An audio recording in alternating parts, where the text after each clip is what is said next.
Okay, yeah. So go up, yeah. Yeah, down. That's it. This is A1. Yeah.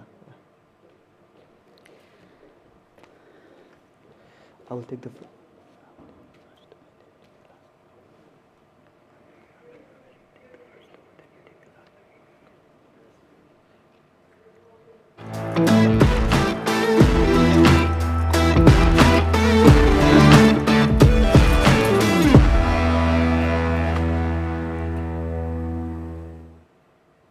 Good morning, everyone. Thank you for coming for that last matinee and last day of SOTB. So this morning, it's going to be a masterclass with Kazé Onguene, CEO at Datachain Foundation, with Professor Leandro Markarian and Mohamed Hamza. And we will hear them talking about from metaverse simulation environment, right? Exactly. So we enjoyed that last matinee. Thank you for coming. That was an awesome week, and let's see each other after that. Thanks. Thank you, Natalie.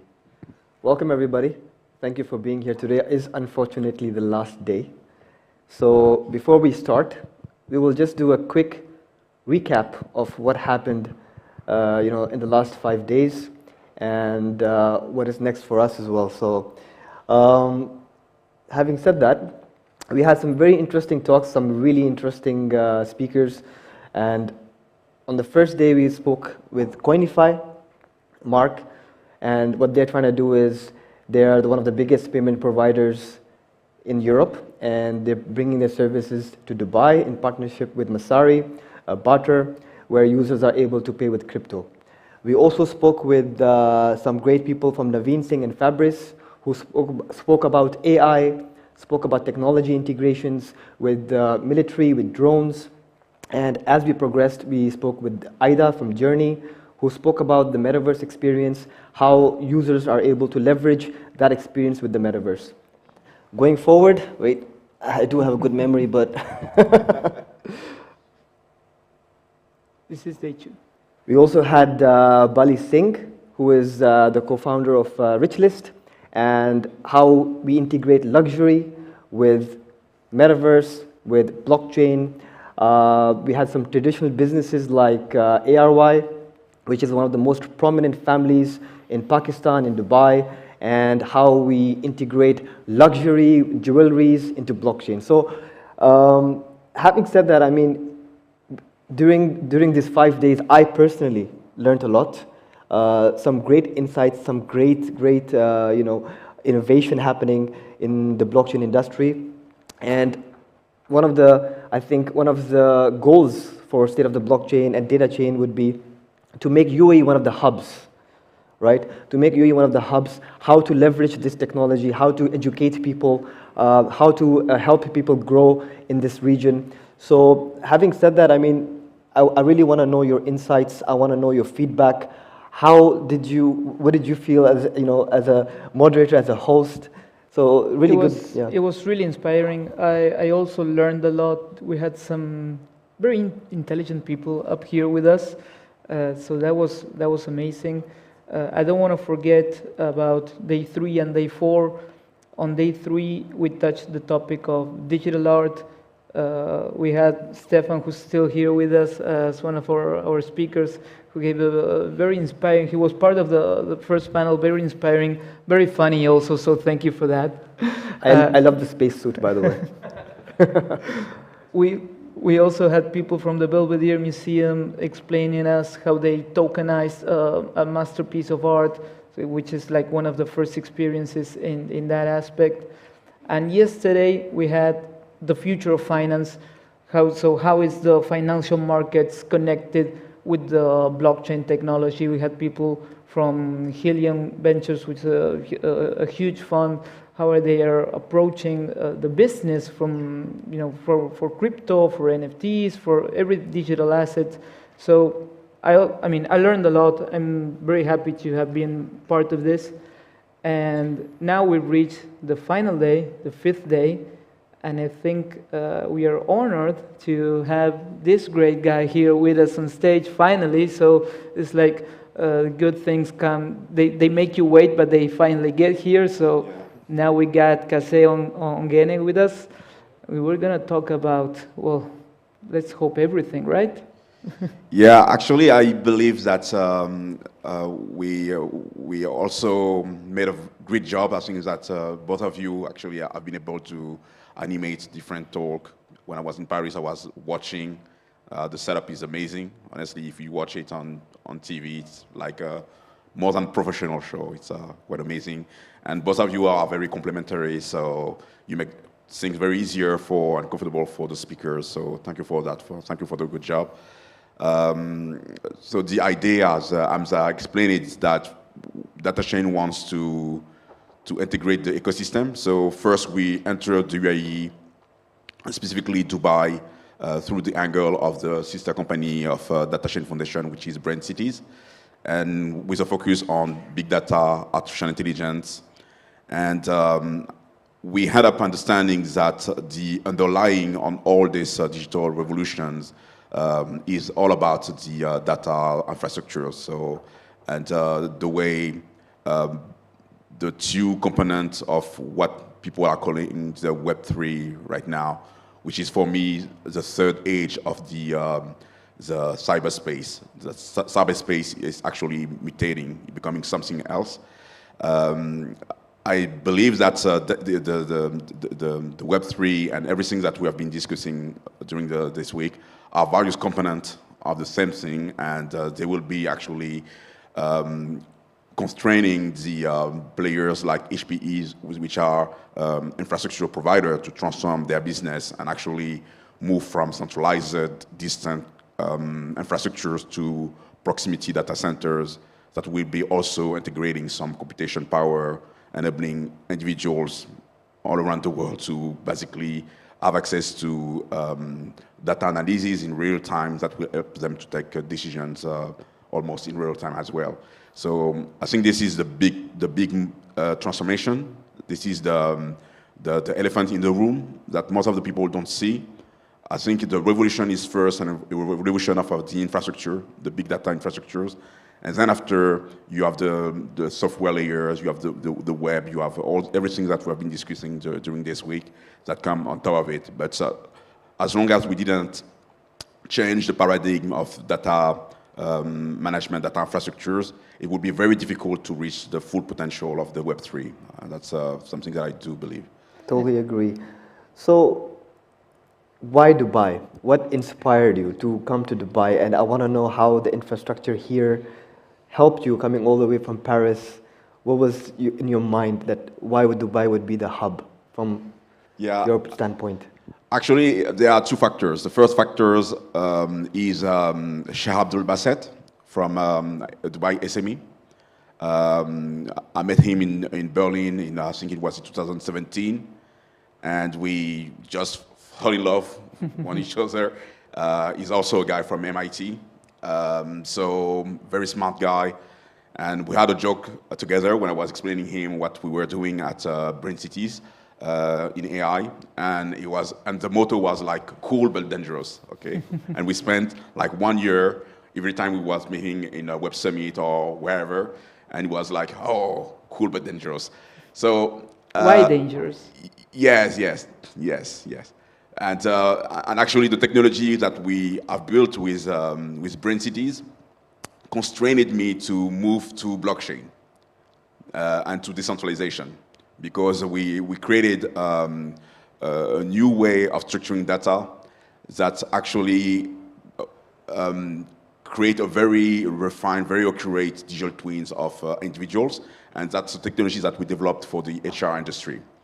And the challenge being that we created a dynamical knowledge base. So it's natural language processing, ontology, psychometry, all that combined for attention mining. So it's Chinese for most of the people, but those who know understand what I'm talking about. And one of the things that we did, so it's a database now that contains like 250 plus criteria from personality, work style, and we integrated also the lexical of the individuals. And if you make it dynamical, basically you can predict the learning curve of anyone, You can predict the evolution of its opinion. You can predict the sentiment. You can do things that are crazy, and you can manipulate the information in a way. You craft it in order to match one individual's opinion, and you can move it from one way or another. So that's what we have created. I understand why you say it's dangerous. Yes, but in order to make it more secured and to balance, actually, it's always a matter of balance.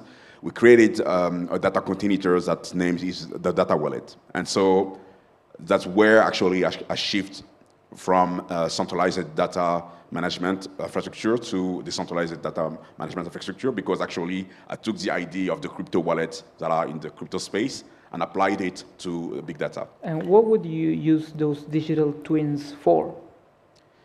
Well, actually you can use it for anything. You can do accurate prediction maintenance of city smart light infrastructure. So instead of targeting all the city and trying to mine or predict what is the state of all your infrastructure, you can target one specific light, and you know that this light is actually performing poorly because one of the components that is making it is consuming too much energy. Or you can do it for living life, like trees. We spoke about it. Actually, you had a sensor in the trees, and you know that, especially in a region like Dubai, where you have the palm trees that are dying because there are the insects, there are the mushrooms, there are so many factors that are aggressing this living beings that you can predict the moment where actually it's better to take care of it, to try to cure it. And it gives you accuracy. To give you accuracy in a world of where there are oceans of data, and where basically it's very difficult to render very accurate predictions or matching to one phenomenon to another phenomenon. And that's one of the things that we're able to do when we are using distributed and decentralized data management infrastructure. You get the accuracy, while you keep the efficiency of basically the machine learning, because you can still crunch a lot of data, but apply it to one individual. I don't know if it makes sense for. Now, one of the most inspiring talks that I had during the panel was with Stephen Brewer. Yes. Right? And it was just so inspiring, his immense passion for what he does. And you brought him all the way here. How did you combine, what came to your mind, combining this amazing artwork, his innovation with the metaverse and bringing it here? What was going through your mind? Yeah, actually, in the second part of the session, I will be talking about it. But I believe that, once again, that the cyberspace is becoming a space on its own. So it will need everything that we have, and it will need it in a very permanent way, okay? And it will be essential for the metaverser, okay, to have access to it anytime. So you will have museum, you will have a hospital, you will have,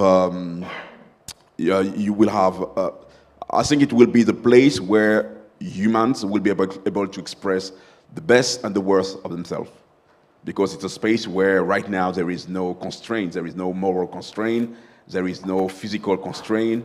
You can actually envision but there anything. is a technological constraint.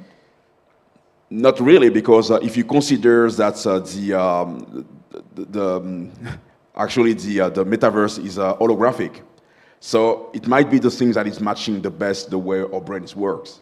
We have an holographic computer in our brain that enable us to interpret the world. And from my standpoint, I believe that for any human, it would be quite impossible. For any human brain, it would be quite impossible to make the difference between the metaverse and the reality, because for the brain, it's almost the same thing. The brain will compute it the same way it's computing dreams, for example. And the metaverse is bringing us this fifth dimension in the real world that we used to have when we are sleeping. So, and I thought that the perfect artist right now that I know that is able to translate this understanding that I have, it's a belief as well. Not sure that it's true, but the only artist that I know that is able to translate it is Stefan Brewer, because actually he's creating art in the cloud. The whole data infrastructure right now is almost in the cloud. He has the cloud has this oniric aspect. It's like being in a dream when you are flying in the cloud, okay? And our brain actually, as I said, are holographic machine. And I think that, yeah, we may have end up with 2 layers of reality where almost in real time you will be navigating in the physical world, and you will have some superposition of part of the metaverse. And then that's why we're talking about the proximity data centers. This machine will render, this machine will give you access to this data stream that will be available full time. It will be an internet of machines, and it will help you to actually get access to this oniric reality. So Stefan is already giving us a glimpse of what this imminent future might be looking like. There are a lot of other artists, people in the cinema, for people that have been watching what is it's a series from Altered Carbon. Yeah, I remember. Okay, Yeah. so for me, this is the most accurate version of what we are actually creating. It's actually all the characters that are in Altered Carbon could be the character of someone living the experience in the metaverse while he's in a state where he's almost asleep. I don't know if I'm translating the idea in a proper way. Now, talking about the metaverse and going properly into the topic of this first panel, the idea is diplomacy in the metaverse. What is that? How do you understand diplomacy in the cyberspace? Well, as I said, I think the elephant in the room is that the cyberspace is living its third revolution, is mutating, and we are moving from a space that is an utility for information transaction, for entertainment, for whatever reason we are using it, to a space that is becoming a digital nation or digital nations, okay? For people that have been following the development of Facebook or Google for the last year, you understand that they are already states. They have their own rules that are the user, conditions, and that are agreement. Yes, are rules. They have their own police that are making the censoring, etc. They have their own language.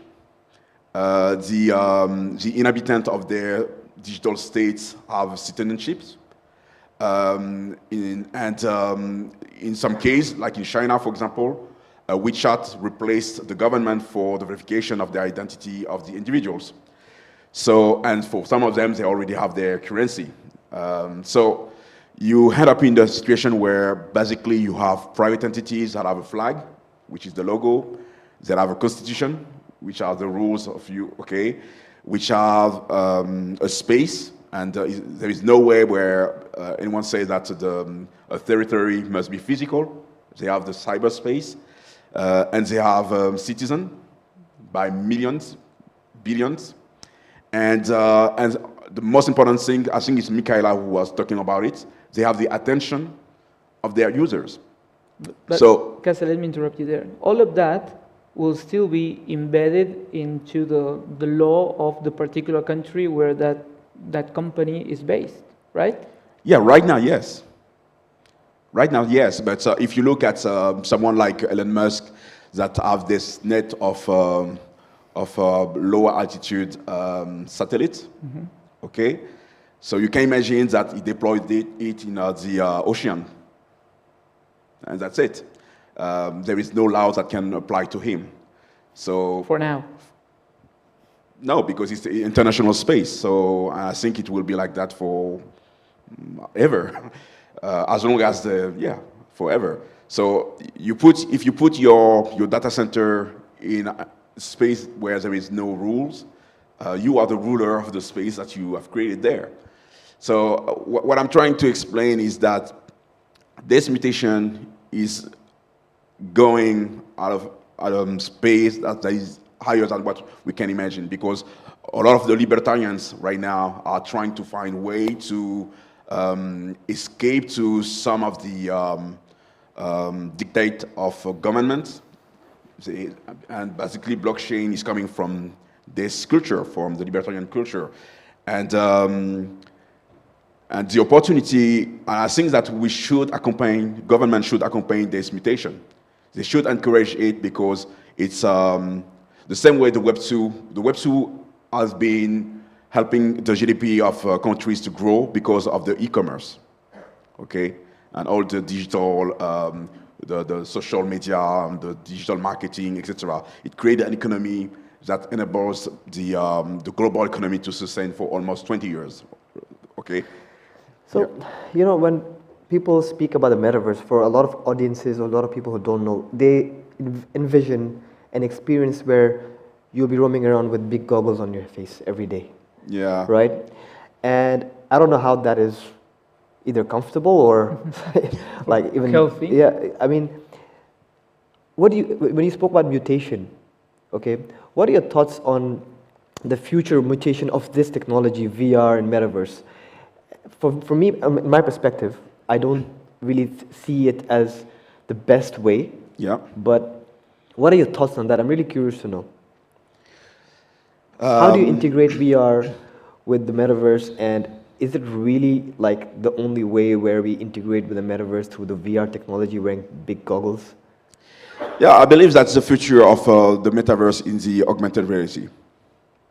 So it will be space over space, and this space will be basically projected in the reality. That's why what I believe is that the metaverse will be a simulation environment that basically will be adding a layer on top of the reality in which we are evolving. And this layer of data, because it will be mainly data that we will have, and in some time we will have some skinning.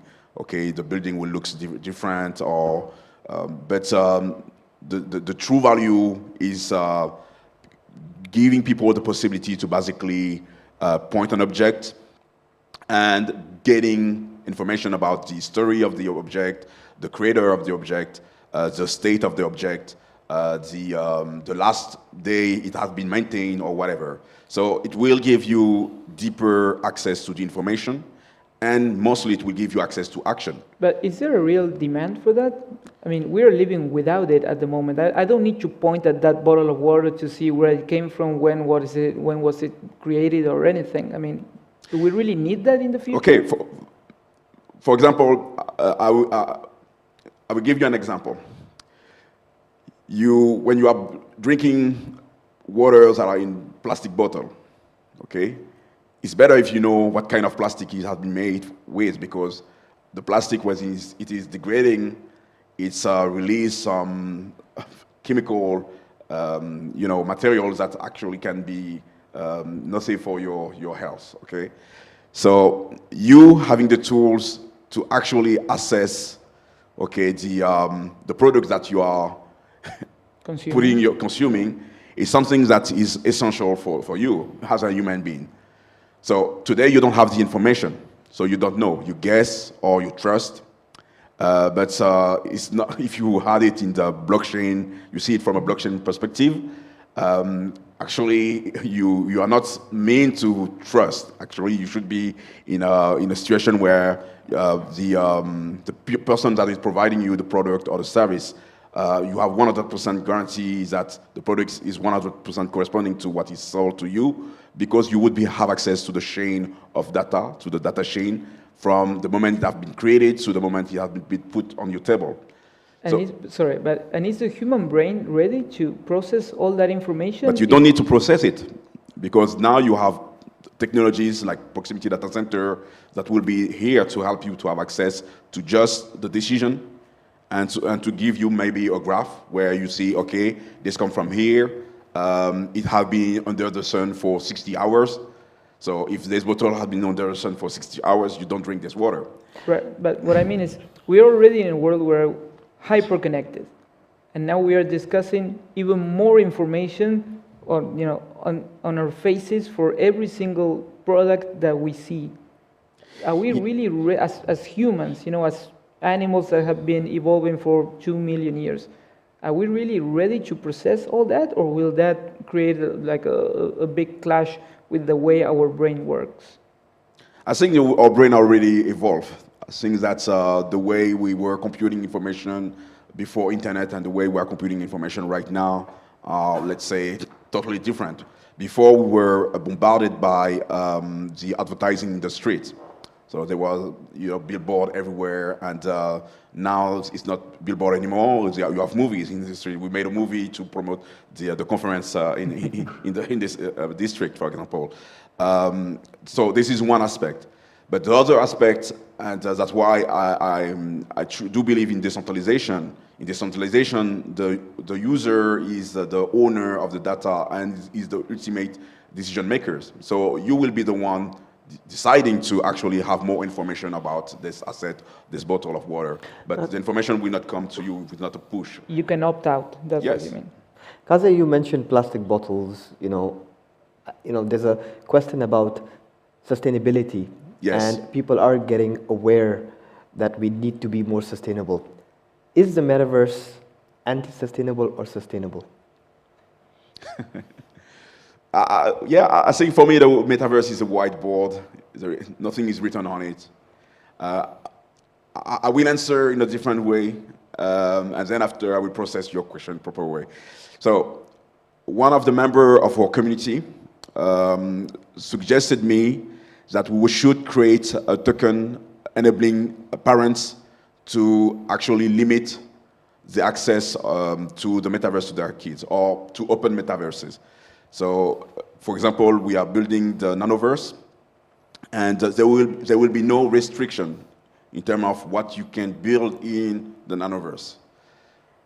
But there will be rules. For example, if there is a red district in our metaverse, if you are under 18, or maybe if you are... you will find him in the red district. But for example, if you have, let's say, some addictions to pornography, for example, you will be able to program your token, your access token, to actually limit your access to this kind of district. And as a parent, you will be able to basically program your token to restrict your kids to have access to this environment. And this is one way to actually put ethics on one hand, and also moral to something that by definition right now is just a whiteboard. But you just mentioned something that's so interesting. It connects with something that was said on a masterclass yesterday. One of our panelists mentioned you cannot program ethics, and what you just mentioned is you're exactly trying to do that. Yeah, actually, okay. Okay, I have to explain what Datachain is. Datachain is my playground. I have ideas. I wake up in the morning, I have one idea, and I say, okay, are we able to do it? And most of the time the team say no, and I say, yes, we can do it. And so they try, okay? So one of the projects on which we worked like 2 years ago, we decided to create a smart oracle, but not the kind of smart oracle that exists in the blockchain community, but it would be a smart oracle developed by people that do semantic analysis, NLP, natural language processing. And the goal of the smart oracle being to actually assess any decisions that is made or any project that is launched that is going against the natural law and the natural rights of humans. So the name is QSIC, and QSIC stands for Quis Custodes Ipsos Custodes. who is guarding the guardian. So we created this algorithm, and its job was to actually scrap the web, extract information, and assess if, for example, an experiment which would consist of spreading some silver powder in the highest altitude of the atmosphere would go against the natural law and against the natural right of humankind. And the answer, yes, because if you're trying to basically block the sun ray, your action may have some impact on the growth of food, of plants. Or it may cause other problems that you don't know. So as an individual, even if you're a billionaire, are you really allowed to take decision for 7 billion people? So this is a kind of questions that QSIC is able to assess and to answer. I have a question. One of the biggest addiction is this for everybody, the phones. Yes. Okay? I mean, they can't get over, like, Yeah, people yeah, spend a but- lot of time on their phones, right? This is the biggest addiction. Yes. And it doesn't even have, Our audience is laughing. Look at some addicts over there. it doesn't even have the immersive experience that the metaverse has to offer. Now we are getting into that, right? Yeah. Do you foresee a world or a user just coming in, getting up in the morning and before they even do anything, this is becoming obsolete. They enter the metaverse and that's it. That they spend their entire day Sure. just there. Sure. Yeah. Okay. People should reread Neil Stephenson's book in order to understand what is his vision about the metaverse. Next year, we'll try to have him here. Okay. We'll try. So for me, the way people are envisioning the metaverse right now is like a nightmare. It's a nightmarish vision of the metaverse. It's a prison. It's like you being the prisoner of your body with Oculus on your face, and I have friends that are working in haptic. I don't know if you are familiar with haptic, okay? And they're already designing some suit combination where you have all the feelings. So it would be a second skin, and you will be 100% immersed, not within a simulation.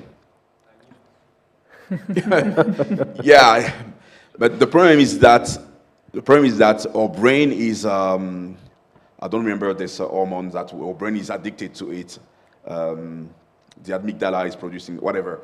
So what? Dopamine. Thank you. Our brain is addicted to dopamine, and the metaverses are dopamine engine. So at one point, if it's well done, you will not leave. If you have the physical sensation, and if you have the dopamine producing jacket in your brain, you will not leave because you will be addicted to it. We are already addicted to these boxes, and there is no real interaction. There is no real physical link between us and this object. So, except our eyes, obviously. So I think there are a lot of people that are going in there, but my fear is not that one. I'm a technologist. I'm a futurist. I love technology, but I also see a movement of technologies that are pushing transhumanism, for example, and a lot of my friends are saying, let's push the bionic eyes. You see, okay, it's okay. Then you enter in another space. I had this speech in 2017 with Laura Merlin. It's a French company, okay, and I discussed about that. Okay, they wanted to know where AI and technology might be going in 20 years. And I come up with one idea, which is a human as a platform, okay, which is the risk that we are talking about. And when you are talking about human as a platform, you mean that you can apply the programmed obsolescence principle to human. What does it mean? It means that, okay, let's say this year you change your eye.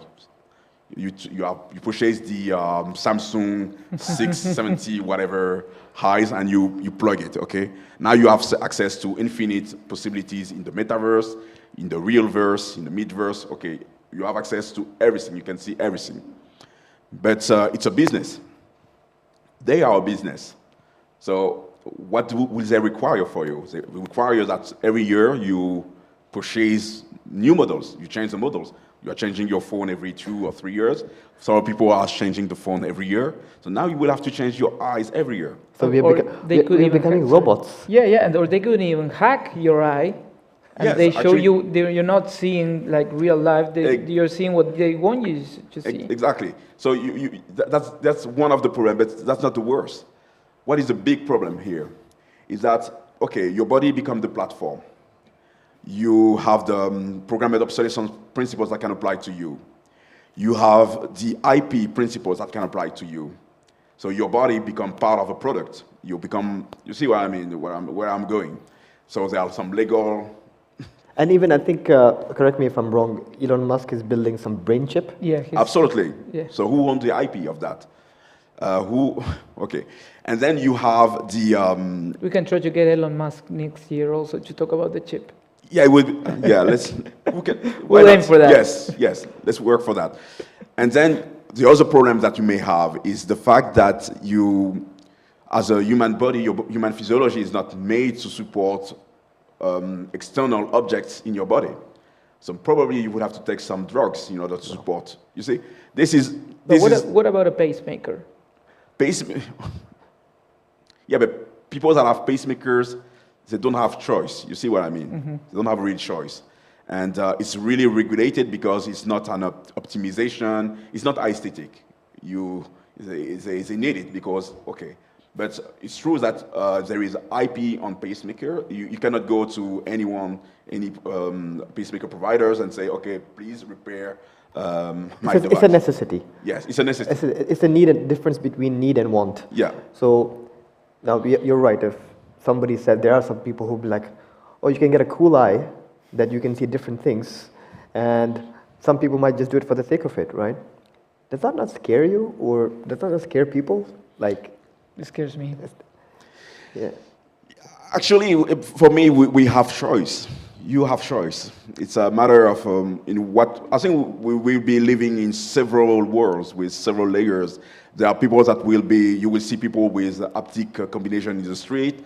You will see people with nothing. You will see people that will be like cyborg.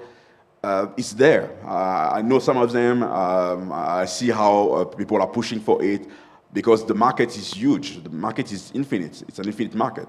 And when you combine both the electronic, the physical devices with the metaverse, then you have infinite possibilities in terms of business. So it's not even trillion, it's I don't know, quintillion possibilities in terms of market cap for this industry.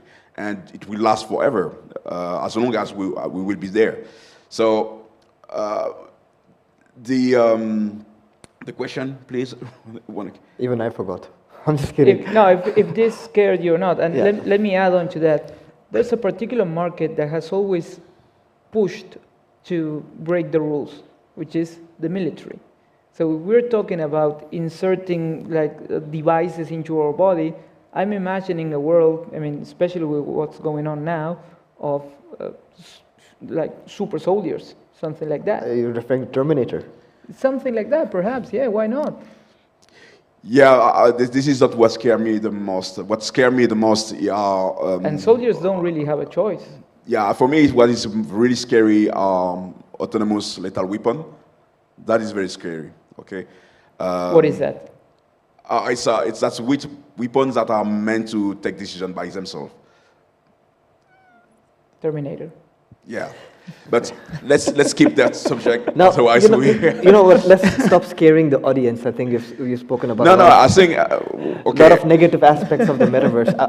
What I want to focus now is the benefits. Obviously the benefits are vast, right? For example, just recently somebody was talking about the Fashion Week. Yes. And how brands and these fashion weeks are trying to find an integration between the physical fashion week and the metaverse fashion week. So obviously, due to several reasons, logistics reasons, people can't come from all over the world to attend the fashion week, but they can attend on the metaverse and actually see 3D artists portraying their clothes and have an experience. So I would, in your opinion, do you think that metaverse is actually better in terms of enhancing experiences? I think. Yeah, absolutely. Actually, we have potential partners. Someone who came to see us, or actually two companies. We speak about the first one, and it creates immersive room. And I think that immersive rooms. It's like basically you enter a room and you have an environment that is projected, generated for you. So I believe that's what might be the best, compromise between the two worlds.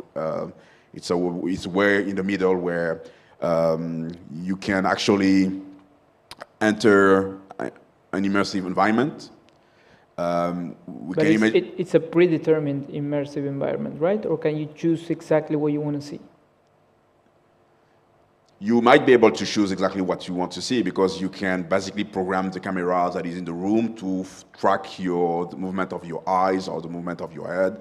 And then when you are watching, looking at on the right, it's showing you what is on the right in the environment that you have downloaded. But what I want to say is that when we discussed it with him, we came up with a lot of ideas. Some of the ideas being that, for example, it would be possible to use the principle of Nespresso to make the coffee capsules. And so instead of making coffee capsules, so that's a billions-dollar business, maybe, for the people creating Metaverse, you will have... Let me write it down. You will have the... perfumes, odors, the forest, the grass, and then you are having this walk in the countryside, and you smell the trees, the grass, everything generated and and spread by the machine controlling the simulation. I think it's a way in the middle. That's a way to do it. Then we spoke with other people from Perpignan in France, and the idea, what they want to do is making a travel at the third person, which means that there is someone that is traveling, and he has some glasses or cameras on both sides of the eyes, and you actually see what he's seeing. And then you can interact with objects that are in the environment if you want to better understand, once again, what is the history of this castle. Then you click on it and you access to the information. So there are a lot of, let's say, real-world and non-entertainment-based, not gaming-based use cases that can be developed. It's a matter of changing the perspective, actually. Moving from, okay, I will create a game, okay, and people will be playing the game and earning coins or whatever they will be earning. But if you believe that actually the main function of the metaverse is to give you access to metadata of the environment in which you are, then you can actually explore more possibilities. You open your mind to more diversity and to a more creative approach of the use of the technology. And for me, it's a very good tool for problem solving. You can solve a lot of problems using this tool. You can make prediction. Actually, what we want to do is to use the nanoverse for simulation for smart cities project. So instead of spending 1 million, 2 million euro straight away when you deploy your smart light environment infrastructure, or when you create the Palm, okay? So first, what you do, you create a simulation, a digital representation of the Palm with the infrastructure, etc. And as there are already some inhabitants in the metaverse, they are using it one of the rules, last time, earlier I said that right now there is no physics rules within the cyberspace, but we are creating one that will have some rules that can be violated, and then, for example, you cannot move from one place to another in 30 seconds if the distance is kilometers. So there will be rules to basically force you to behave in a way that is constraining, because in the reality, there are a lot of constraints. So why creating alternative realities where there is no constraint? Whatever. And so you create the simulation of your project, and now you have the possibility to test it. You have users, you have people that are using your information networks. You are testing when people are using how much people are using the electric car. You see, you can define any kind of simulation and you test it. And you have simulations that are coexisting, the one with the other in your environment. And you can have metrics, so you can calculate, okay, we deploy too much light. People are not interested in having lights that speak to them. People want more green land, green mass in this area. That's the kind of things that you flexibility. can do. Yes. Now, this question is for Leo. I know you're the host, but the idea is to educate the audience. Dubai announced that they are measuring their GDP in the metaverse. As an economist, what are your thoughts on that? Let me see if I get this straight. They're measuring the GDP of the metaverse? In the metaverse. I don't know if exactly. So it's exactly how it sounds. They said that they're going to measure the GDP in the metaverse. So when I heard that, like I'm not an economist or a financial person, but when I heard that, I was like a bit curious. And since you're here on the panel and I'm putting you on the spot, right? Do you think it's possible, or like, what are your thoughts on that? Well, it's the first time I hear about this. Let me put it this way. There have been a lot of improvements in terms of gathering data statistic for countries, national data, in terms of collecting through big data, not necessarily through surveys, which is the old-fashioned way. Perhaps the metaverse is the evolution of that. I mean, I'm not exactly sure how are they going to do it, and the kind of information that you need present in the metaverse so that you can actually have a proper estimation of real GDP in the physical world. But let me put it like this. The old way of collecting national data is completely out of fashion. So we need to move out of it, because there's a lot of information that traditional measurements are missing. So perhaps going to a measurement through the metaverse, it's the new way to do it. I mean, I'm not sure, but I'm almost certain that the old-fashioned way through surveys will eventually disappear. I will tell you that. I may add something. I discussed it with Vinod Kumar and one of the CTO of HPE here in Dubai. So about the UAE Metaverse project. And I believe that we discussed about this idea of, the cyberspace is endowing itself of jurisdictional capabilities. It was the subject of the topic that we were discussing together, where I was saying that might be the elephant in the room, is that cyberspace and people will start creating. There is already a project that is launched. They provide framework to enable people to create digital nation in the metaverse. So the opportunity might be this one, and it might be the way they are doing it.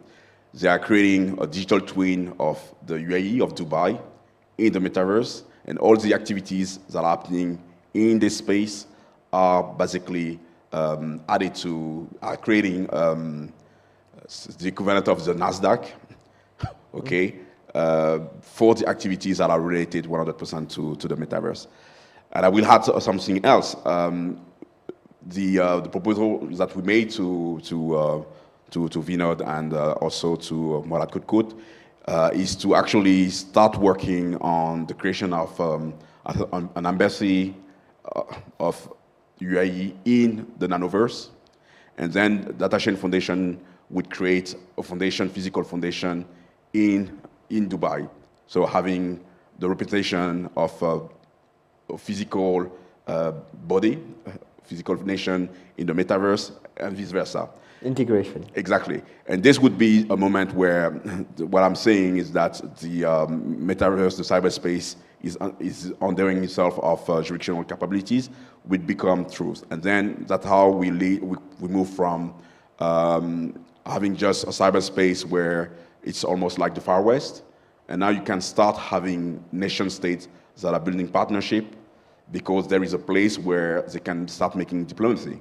So, you ask this question like, yeah, in the beginning. Okay, in the beginning, and that's how we reach that point where, because the nation state needs to have a real presence in this space, and I think the diplomatic aspect is the most important one, because coming from big data, for me, the biggest danger in big data is data forgery.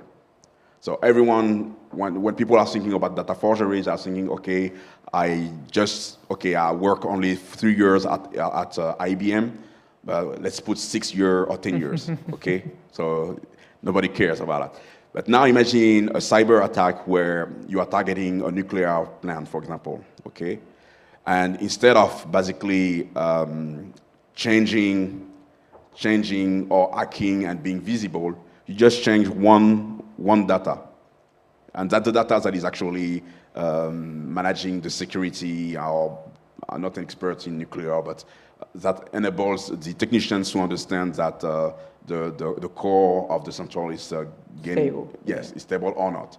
So, but if you change the 1 by a 0, it explodes. No, it doesn't explode. But the people are blind. They don't see. If there is a problem, they cannot see it. And for me, that's the real danger, because it doesn't smell, it doesn't make noise.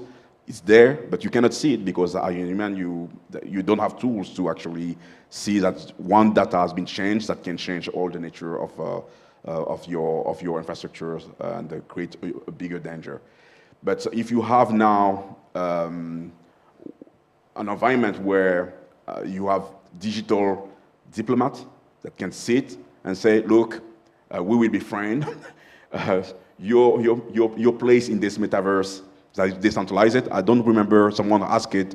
Someone asked a question about, is the metaverse really decentralized? Meta is not, or was not, okay? But what we are doing, and you was talking about your phone may be in 2, 3 years, 4 years, might be your internet. Let me explain. It could be a receiver and a transmitter of information. The same way the radio was a receiver and emitter in the past. So, which would transform each of us into some decentralized node of internet. And that's how you reach the decentralized internet. You transform your internet box at home, your Dubai telecom box at home, into an emitter, a receiver, transmitter. And so now you become part of a network, and you can create a persistent layer of information that is one that is decentralized, etc., etc. However, so I believe that's the opportunity for being able to measure the GDP. You create a digital twin of the UAE. All the activities that are linked to the metaverse are now visible in this digital twin. Sorry, we've covered this topic before, but there are many different metaverses and they're not connected yet. In terms of diplomacy and the digital embassy, would that mean that each country should have an embassy in each one of those metaverses? No, I think that the metaverse needs Google. It needs a space where people will be able to search, navigate, and move around. And move around, yes. So, to be honest, this is what we are trying to do with the nanoverse. That's why we call it the nanoverse. Buildings that are in the nanoverse will be gateway to other protocols. So you get into a building. This is the building of a sandbox or whatever. You get into the building and you enter in their universe using one credential. You don't need to type add your key anymore, whatever. You move freely from one metaverse to another metaverse. So that's the first thing. The second thing, I believe that we need to create protocols that will enable countries, but not only countries, but also companies, academics, to create their own nodes. So that's what we are doing. Basically, the government of Dubai will be able to deploy nodes, and this node will be hosting its metaverse. And I think the real constraint is about the construct, the environment. Okay, how does it look like? And I think that's what people actually think about when they are talking about the reason why people are creating so various metaverse is that they want to make a projection of the vision that they have in their brain. But for me, this is only user experience. It's the design. So the same way you have a WordPress. I come from the open source community. So you have the WordPress engine or Zen framework engine, Drupal, whatever, any JavaScript framework. You can have any of this framework, use it, and on top of it, you apply a template. So I think at the end, once there is one infrastructure that is able to do what we described in the beginning, being decentralized, connected to proximity data centers that they are built both to share, transmit information, process information. So once we reach that level of maturity of the Web3, then people that are now focused on building metaverses will be focused on building the experience. Okay, experiences are the key component for me of metaverses. So what does it mean? It means that, for example, you will be able to work with a great artist like Stephen Brewer, or have someone that will make a Pollock template, and then you navigate in the world of Pollock. But the services that you have access to, or the metaverses you have access to, are still the same. But the design, your user experience, is the Pollock experience. And this is where I think that's one of the possible evolution of the. Now, one of the biggest issues in the industry is about privacy. In my opinion, I feel like blockchain, metaverse enables better privacy. Would you agree or would you disagree? You mean, okay, you're talking about data privacy? Okay. Are you talking about data privacy or data sovereignty? Data privacy and as well as individual privacy, because you can be on blockchain, you can be in the metaverse on a totally different identity, anonymous, right? Okay, So, I tend to disagree regarding you are not anonymous on the blockchain. your key identifier is your digital identity or your address.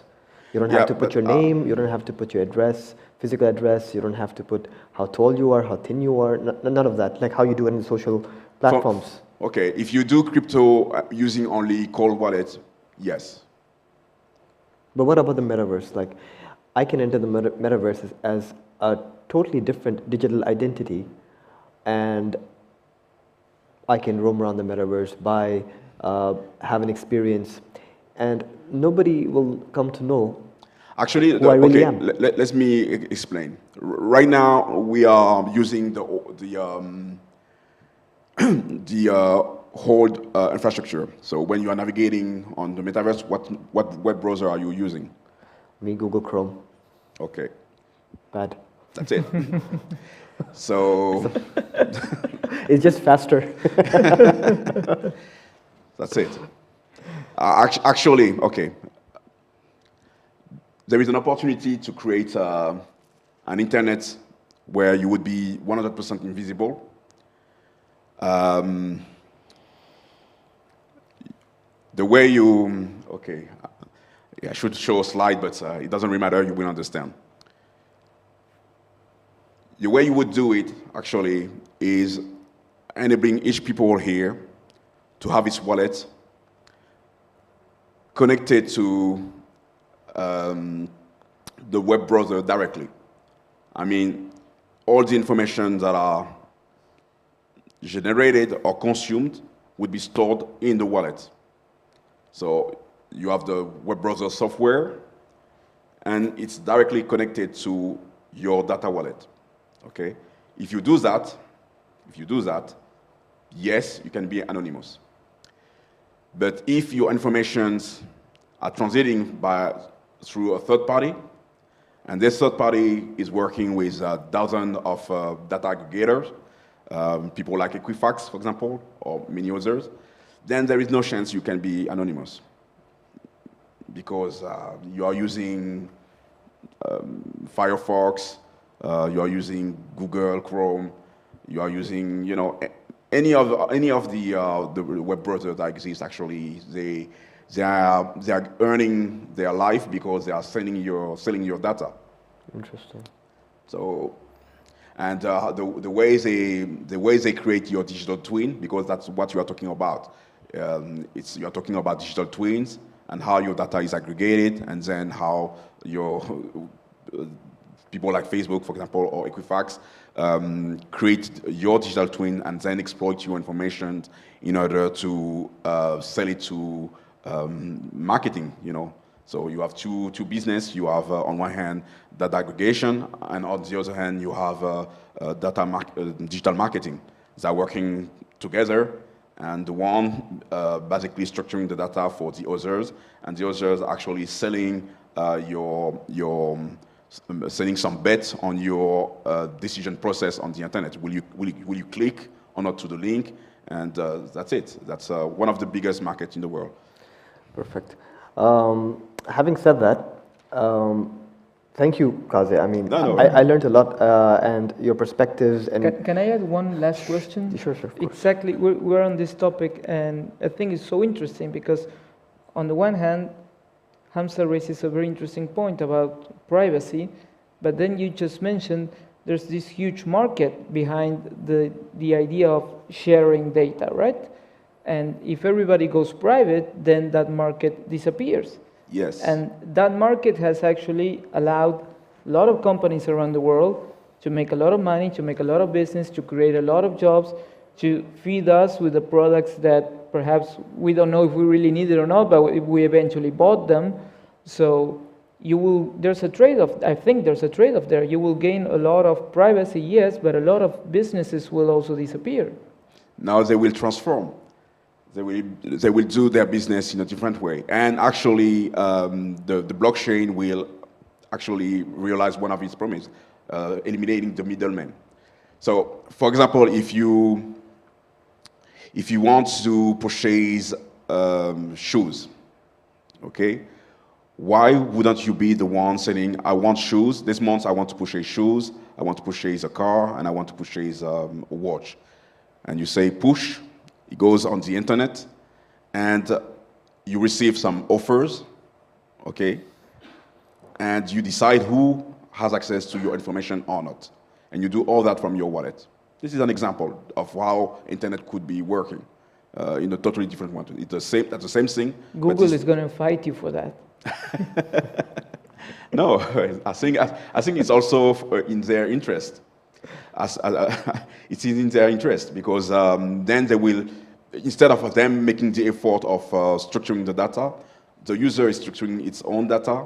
It becomes some kind of data farmer, storing the data, and then is sending qualified demand to the internet. Okay, you say, okay, I'm interested in traveling to this place, push, okay, and make me an offer, and I want to live this kind of experience.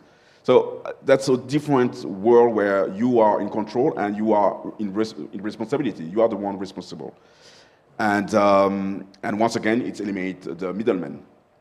The middleman will be the ones suffering, not the technology provider, not the product, the e-commerce, the merchant, not the makers. Okay, all the intermediaries are the ones that will be suffering, and that's the promise of blockchain. Blockchain said, okay, we will get rid of the intermediaries in order to basically bring more transparency. And I think it's a good thing. It's because Equifax lost like I think it's 150 million data from Americans in 2016, and there was passport, credit cards, password of their accounts. It's okay. You see, it's it's a huge problem. Yeah. And I don't enter into the world of everything, all the problem of the data forgery, data breach. We're talking about maybe it's like 10 trillion by 2025, something like that. It's crazy. So Kazé, now from what I understand, you have an amazing presentation, and you were. I don't know if it will be amazing, but hopefully. And you want to dive more deeper, share your wonderful knowledge and some insights with the audience. So having said that, we have to excuse ourselves as this gentleman right here takes over, and after that we'll have a question and answer session. So do grill him, right? And then yeah, we'll sure. reconvene, yeah? Yeah, but what I will be doing is sharing the journey that I've made since 2013, moving from open source technologies to data mining, then big data, and then how I arrived in why I needed to build the data wallet, actually, why I needed to create that, and how finally it grew into Datachain, and how it's getting crazier and bigger every day. So I hope that the people that are here there will be enjoying this journey, and that they are enjoying the moment. All right. So all right. The floor is all yours, Kazé. Thank you. So we will excuse ourselves. What? We will excuse ourselves. Yeah, sure. Guys, keep sitting. Do you have the?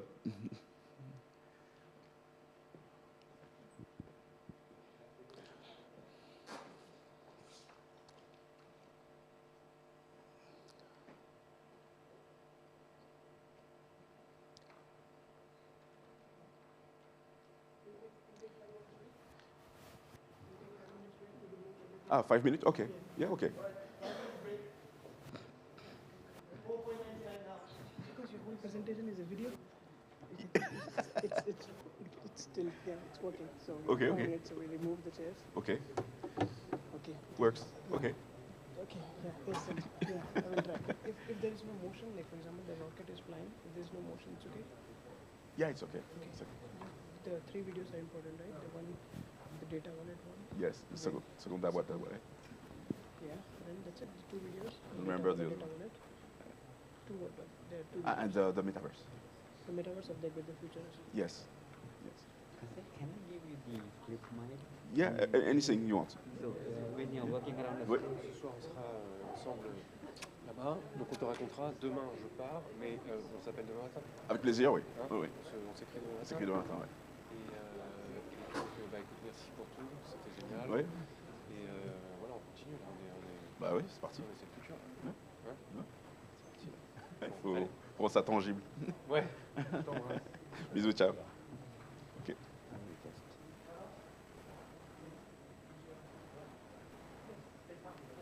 I'll keep it on. Okay. So you can put them like, or you can put them in the pocket. Yeah, pocket. Yeah. Yeah, the pocket. Yeah. Okay. So when you walk around, I will play around with the 2 mics. Yeah. Okay. Yeah. So, okay. I think I will be. Done. Okay. I will just be moving around. Yeah. You don't need to use this. No, I be back. So this one, okay, I press to play. Okay. Ready. Good? Yes, good. But you don't want to take a break or something? I think you should take some coffee. Water. Yeah? Oh, yeah, thank you. Yeah. You say 5 minutes, people will take 10 minutes, 15 Okay. minutes. Okay. Okay. I think you should take a break. I do. Really? I was sleepy? Like this, because people will, for sure, will have. Look at this. Beautiful, eh? You have to remove this. There are two slides for Metaverse? There are two slides? Yes, because there is.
Thank you.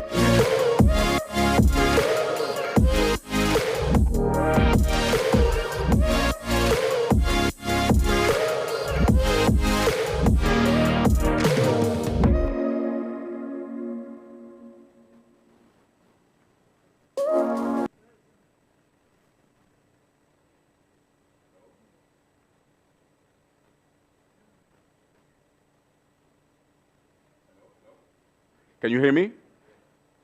Okay, perfect. So thank you for coming back and not leaving during the break. So this is the second part of the session. The idea for me is to share, like I started almost 10 years now.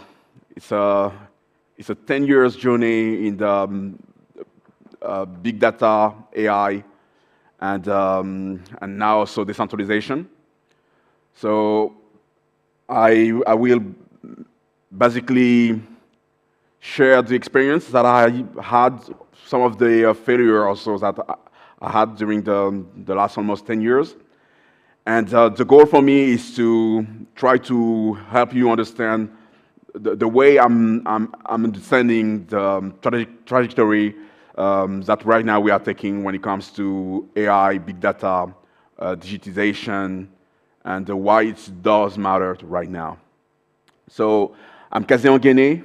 I define myself like a tech creative.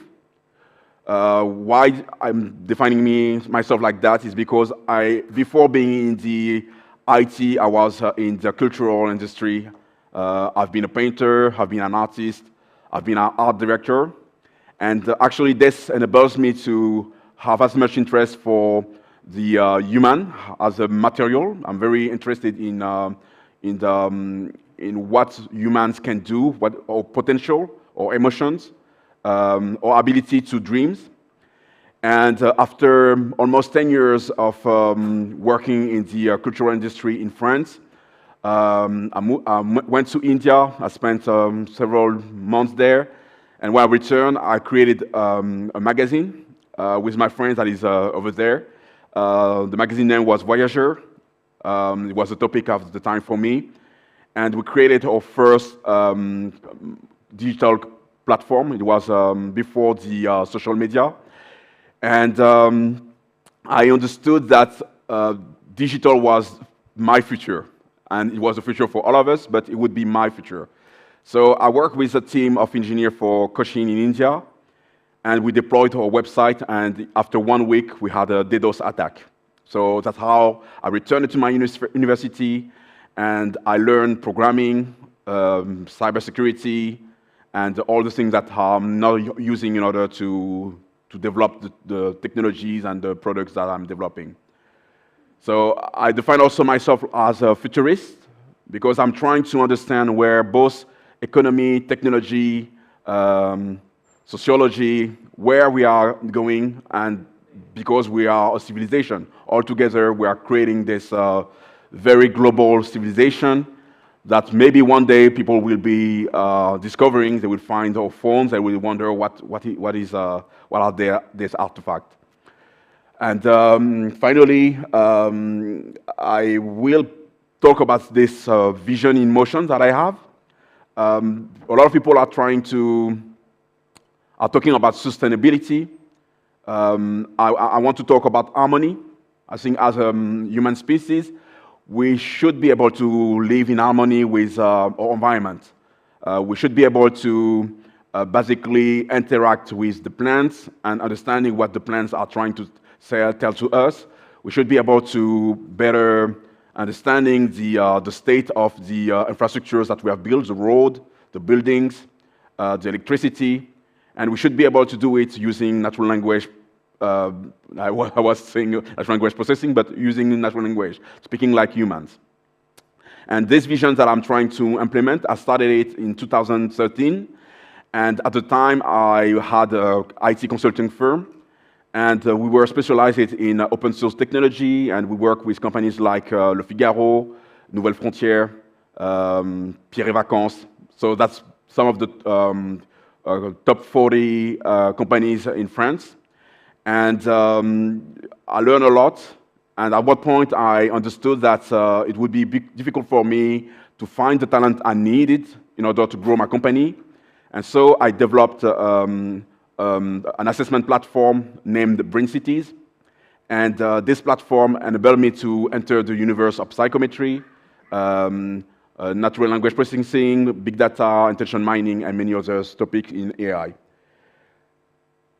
So the idea here is to basically navigate between these two companies that I founded, Brain Cities and Datachain Foundation, and it will help you understanding what most of the technologists on the planet are also feeling, the intuitions that we have, and the transformation of the internet that we are envisioning together.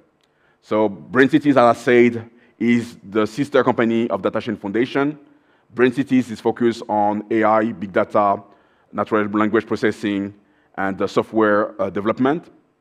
And Datachain Foundation is focused on the infrastructure, on the data wallet, distributed data base that we have created, and also in decentralization. Actually, the idea to separate the two activities has been suggested to me by one of our business angels, who said that in the case where you had a success, a massive success, and you become something like Google, you would be an ultimate danger for people because of the nature of the technologies that we have developed. And for him, it was better to split the activities, split the companies in order to make sure that people still would have the opportunity to basically stay sovereign of their own data and then on their own decisions. So this is one of the first projects that we delivered, big data project. We experienced it here in Dubai with Diwa. The idea was to mine area in Dubai where the population, there was some water or electricity leak by analyzing the sentiment of the people on platforms like Twitter, for example. And it was also designed in order to assess the level of satisfaction of the population in some specific district, and then being able to implement some policies or some communication strategies that would enable people better manage the resources that they were using. And we also created this dashboard that enabled us to assess basically the level of trust, the level of happiness of the population, and also identifying some new trends and also linking these new trends to some actions that would be recommended by the artificial intelligence. So for, let's say, development planning, for strategy planning, this is the dashboard and the technologies that we have developed, and some of the tools that actually are interesting most of the decision makers quite in all the countries that want to develop smart cities. So what you are seeing here is the, how do you say that, the data aggregation process and tools that we have developed with the Brain Cities in the beginning, and that most of the activities that you are seeing here are now being transferred to the Datachain Foundation. So basically, we created what we call a data refinery that is able to extract structure and transform data and load it in a system in a way that basically it will enrich a dynamical knowledge base. I will explain very rapidly what it means for me. So imagine you are in 2008, 2009, and you never heard about blockchain, decentralization, tokenization, Bitcoin, none of it. But at this time, there are already like maybe 100 people that are talking about it on a daily basis on some forums. They are dissecting the white papers written by Satoshi, but there are only 100 people. So then, a few months after, you have the head of the digital lab of the MIT that write a paper about it. So that's real. It's a real story. So. And then now, instead of having only 100 people talking about this amazing technology, this vision, you have like maybe 1,000 10,000, okay? And from this 10,000, you start having a community, you start having more use cases, you start having an industry that is rising. So you are working at the Ministry of Finance in France, okay? Or you are working at the central bank in the US, or any of these entities are in charge of managing the regulation and regulating finance, okay? You didn't see it. Why? Because you don't have the tools. You don't have the tools that is able to analyze one specific topic and gathering information for you, structuring the information, and making the ponderation of each element that are in this specific topic. So what we have created is some kind of encyclopedia that is able to, that is specialized. I'm describing here the case of an encyclopedia that is specialized in finance and economy. And all the data that are concerned, all the, let's say, the words that are making these industries will be in this encyclopedia. Each word would have a weight, and this weight would be basically evolving depending on who is talking about using the word, how often, how big is the word distributed within the information sphere, the data sphere, and how often it's used. And if you do that, basically you will see that Bitcoin, blockchain, decentralization, tokenization, these three words are over the, let's say, 10 years have been growing in importance. More people are using it, it's getting more and more important. And if now you are in 2011, as a regulator, you know that that's something important. And you start writing the regulation, or maybe you start investing in education. You start investing in education, you're anticipating the wave, and actually, instead of becoming a late adopter as a country, you become a leader of the industry. You are the one that is shaping the industry. You are the one that is gathering the talent. You are the one that is making the right investment at the right time. And then you can actually make sense of something that in the beginning is totally chaotic and that is literally uncontrollable. So this is what we have been able to do with the dynamic knowledge base. Applied, in this case, we're talking about an application in the field of economic and finance, but you would be able to do the same thing for individuals. You would be able to create a knowledge base that is specialized in, we did it for the HR industry. If I'm not wrong, it was 7,000 jobs, and for each jobs there was like 250 criteria, and so you multiply all that and you understand the size of the knowledge base that we have created. It's which is massive, which is huge, and when we engage ourselves in the development of use cases, we work with people like Porsche in Germany, Enel in Italy. We work with Leroy Merlin on this project, for example. So we had up understanding that it was against the use of the GDPR regulation, because we were extracting so much information about the individuals that basically we are going against all the principle of ethics that we are trying to defend. So we created the data wallet, which is a data container that is able to that we can use for any means. We can use the data wallet in order to host, okay, to store the information of a real human being, an object, a plant. It doesn't really matter. What it matters here is that you can use it in order to make more accurate predictions, and you can basically predict the steady state of any evolving process. So it can be the learning curve for an individual. It can be the moment the individual will be able to take a new position within an organization.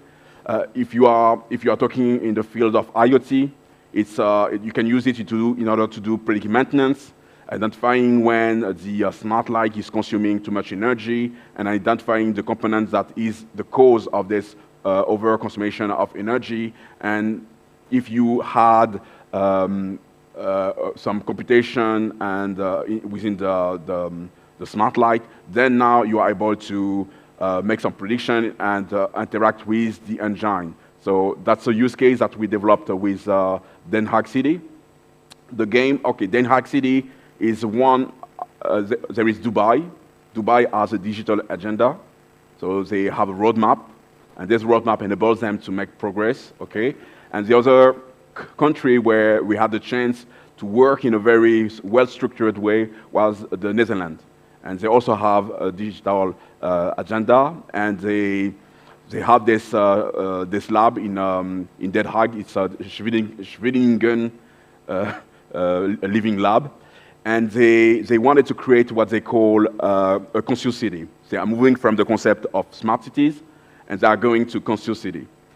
So the idea was to basically enable the infrastructures that they have developed to better interact with the people that are managing it or that are using it. So what they have done, they asked us to deploy a predictive maintenance use case where our artificial intelligence would be able to enable the smart light to do its self-diagnosis. So, for example, being able to identify the components that were not working properly. After identifying these components, triggering an action where the AI would share its diagnosis with someone at the city hall, one of the person in charge of the maintenance. And when it would be done, the agent would validate the diagnosis of the artificial intelligence.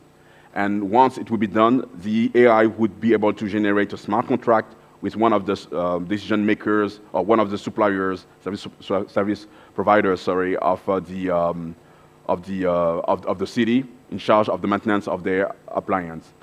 And then the AI would book a meeting with one of the technicians.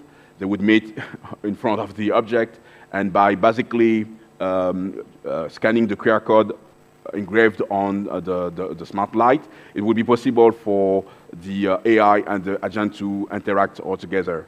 So once the agent would have made the maintenance, the AI would run a new test, okay? And if everything works, it would be possible, we did not implement it, but it would be possible for the smart light to use cryptos that would be in the wallet of the smart light to pay the service to the service provider.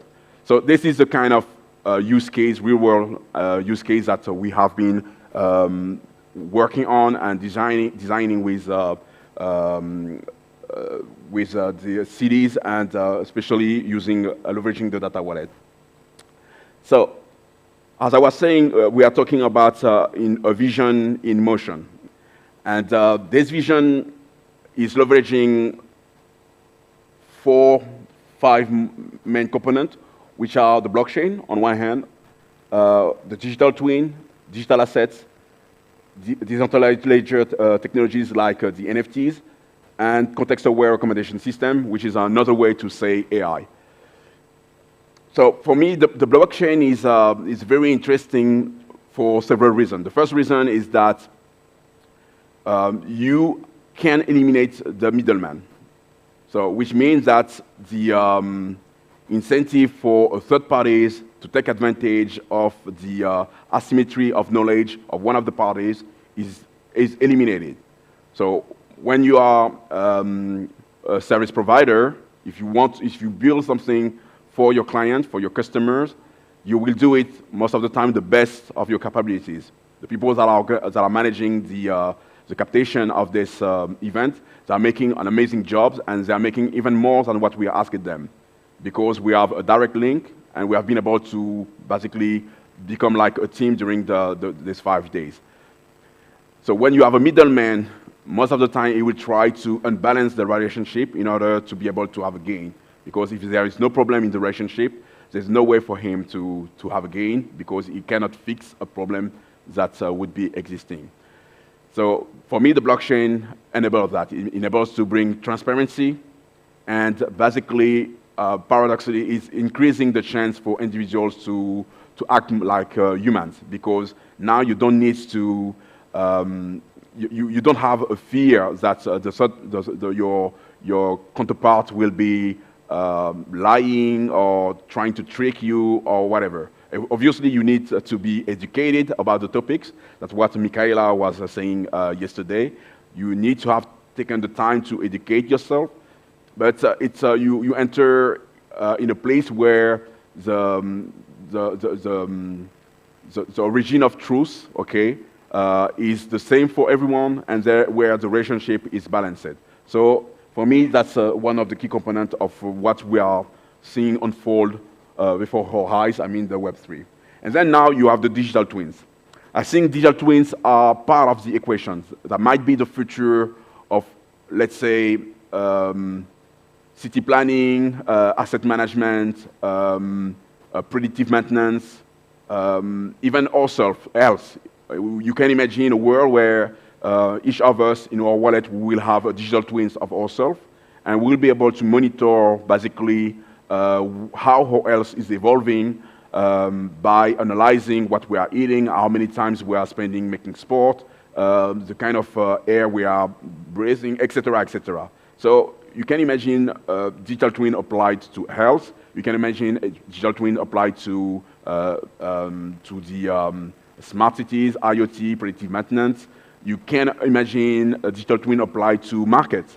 You could create a digital twin of the, I don't know, the commodities, I would say, market for rice or cacao or whatever other industries. You create a digital twin and you can apply some scenarios. You can apply some hypotheses on the digital twins and see how the market will be behaving. So we are in a case where, once again, we are combining AI and machine learning with the digital twins in order to have the capabilities to take the best decision at the right time. And then you have all the digital assets. I think digital assets, the theory at Datachain Foundation is that the DCs that we have created stand for digital certificate. So for me, one of the big ocean, the blue ocean of cryptos is in machine-to-machine transaction. Because there you will have the volume, you will have the speed, and if it's true that now we are evolving in an environment where both systems are interconnected, and information is the asset that information systems are sharing the one with the others, then there should be a currency that these systems are using in order to pay for the access. So in IT, we have this access token that we use for API. So I believe that when one a computation system empowering an information system is sharing a decision with another information system, they could be paying using digital credit, using a DC token, for example, or Bitcoin or any other stablecoin. So this is one way. I believe also that digital assets, cryptocurrencies, are one of the main assets that communities will be able to leverage. I think that they will be the coexistence, and the person that told me about it the first time was Mike Novogratz. We were at in Frankfurt, 2017, and actually he was saying that there will be thousands and thousands of cryptos. He was right, and this thousands and thousands of cryptos would be used in order to basically, there is no more light, but it's okay. There's thousands and thousands of cryptos will be used in order to empower communities. Communities would be able to basically thrive because their economy would be incapacitated by the use of a token that would be leveraging the talents that they are creating locally and that people from the outside would be using. So the question is, how do you do that? How do you create this local, international, and local global economy? How do you how you create a global financial system? So maybe we have a solution for that. And then when it comes to decentralized ledger technologies, and I'm speaking specifically about NFT, I think that NFT can become something really amazing. I will show you when we have some light, but I will show you, okay, I can show it right now. So we are creating something new, because this is our job. We're exploring areas that are not explored yet. So we have created this, this coin. It is a physical coin, but it's not a coin like others. Actually, if the Bitcoin had to be something tangible, it would be this. It would be this coin.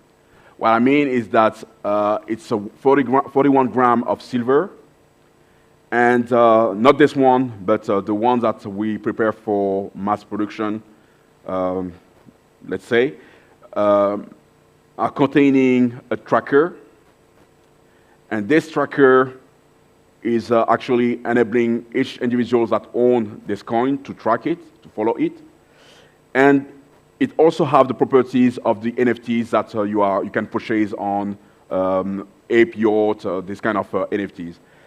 And the thing that is interesting is that with that you can create what we call a decentralized gold and silver reserve. For example, Dubai would be able to create a decentralized gold and silver reserve where the inhabitant of Dubai would be the owner of this gold and silver reserve. And everyone that would be basically using or consuming some assets linked to this decentralized gold reserve would perceive a percentage of the revenue. Okay, so it worked perfectly in the real world, but imagine that in the metaverse. So now you are endowing metaverse with a financial system that can work, because obviously this is not the community that created the coin that is basically storing it. You use a third party like a bank. There are banks in France, for example. I'm talking about I forget their name. Oh my God. Whatever. There is a private bank in France that is actually able. Okay, Delubac. Thank you, Dalia. So Delubac in France actually can and is willing to play the role of a custody for that. So this is not Datachain Foundation saying that we have 1,000 subscribers, 1,000 people that purchased this coin and that are part of the decentralized gold reserve. This is a bank that actually have a ledger that is able to do so for us. So now we can see that it's possible to create decentralized gold reserve and this is minted by a jeweler. So we return to the origin of money, because in the beginning there was the one that was minting money. It is registered on blockchain when it's minted. If you actually melt it in order to sell the silver, you burn it because the tracker is destroyed. So this is everything a crypto asset can do, but it's also physical. So at Datachain we call it a non-forgeable asset, because we can identify it digitally, and we can also identify it physically. And there is no way that you can create one by your own, because in order to be able to do so, you must be one of the accredited minter. You need to be within the network. You need to be accredited. So that's one of the nice things that the team is building. So we talk about it. And then we have the context-aware recommendation system. So I asked the team to work on the simulation environment, so that we call the nanoverse. And we were wondering, how do we actually make it more than just, let's say, a game environment, okay? And we arrived to this conclusion. We should be using generative AI in order to enable the technology, the environment, to expand itself by its own. What does it mean? It means that just like when you are in the real world, if you never been somewhere, the place exists, right? So, for example, there are a lot of places here in Dubai where I've never been, but they exist. Even if I don't have them in my mind, they exist. So they exist in some kind of maybe holographic memory, and because some of you have been there, so this place exists. So what we have decided to do is to enable our AI to basically, every time someone is approaching the edge of our nanoverse, the system would generate more blocks. It would extend the construct so that nobody can see the hand of the nanoverse. So this is one of the approaches that we have done. And we are doing it by using context-aware recommendation system, AI, and generative AI. And one of the things that we are implementing within the system is a matching system. As I told you, I'm very passionate about human. I had a huge focus during like almost 7 years on employment, or let's say resolving the job mismatching problem. And actually, one of the GDP source of Metaverse might be talent. Metaverse might be a place where it would be possible for people to reveal some of the talents they have to have an identity. And from there, when you will play, your status is changing. When you're on board, okay, you hold brands to better manage their IP. For example, we have a use case for watchmaker, that will enable us to basically identify, make the difference between a counterfeited watch and an original one. We have created a 3-layer certificate, a layer of certification that is created by the watchmaker, a layer of certification that is made by the reseller, and a layer of certification that is made by the reseller when someone is purchasing the asset. And this all combined enable us to track basically the assets during all its life, and also it enables us to better manage this kind of the transaction on the secondary market. Because a lot of the time, if you are Rolex, you sell the watch, and then maybe you will meet your customer maybe 10 years after or 5 years after, when there is the maintenance service that is, you have access to the maintenance service. So now it's possible to create additional services. It's possible to extract or transform the tangible asset into a platform that enables the brand to sell digitized digitized services. And I think that's part of the future. That's part of a way for people that are basically not, that don't have a business model that enables them to do recurring revenue, to be able to generate recurring revenue now. Oops. Okay, next. So it's not finished. It's on the way. But this is the construct of the nanoverse. So as I told you, the nanoverse is a simulation environment. And the idea basically is to enable anyone to build in the nanoverse, to occupy your building, and to create experiences within the nanoverse.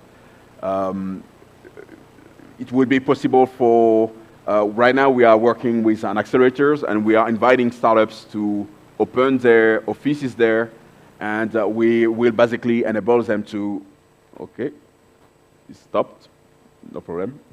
So we will enable them to basically create some demonstration, basically integrate some simulation of their product in the nanoverse in a way that if a VC is interested, he navigates there, he goes there, and actually he can discover the product, the services that they are creating, test it, and if it works, obviously, now it can be the one purchasing, investing in the company. And our nanoverse already have some residents and some citizens. So we have, I think we have like 10 of them. So we are not artists, obviously, it's ugly, but we are doing our best. We have like, we created, actually it looks like that, not exactly, okay?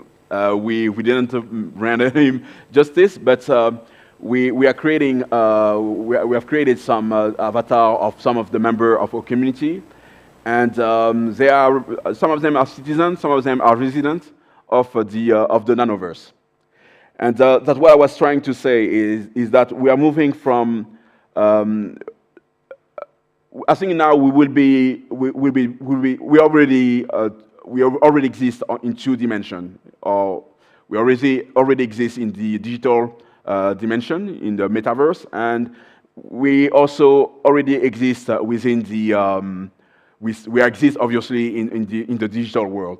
And I think the more and more we will advance in the future, this 2 identity will be basically collaborating. We will have the possibility to use one or the other, depending on the environment.